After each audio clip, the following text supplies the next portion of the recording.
breakfast, kaya ganun. In the real sense of the real world. Wala pa kaming breakfast. Tulog din kami. Oo. Hindi siya man. Nakaplansya ba ang hair ni Tita? Oo, nakaplansya. Bakit? Hindi, si Tita. Alam niyo, kasi mga kabunso, kami lang naman magkakasama sa buong pagpunta ko dito sa Italy. Kaya ganito na kami. Ayan. Say hi naman. Hello mga kabunso! Ito yung talagang pinakamagandang bunso sa balat ng lupa. May naalala ako sa lupa.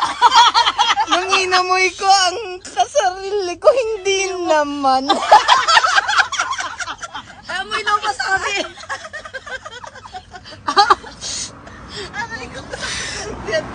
Talaga eh. Oo nga. Oh, naka-live ito.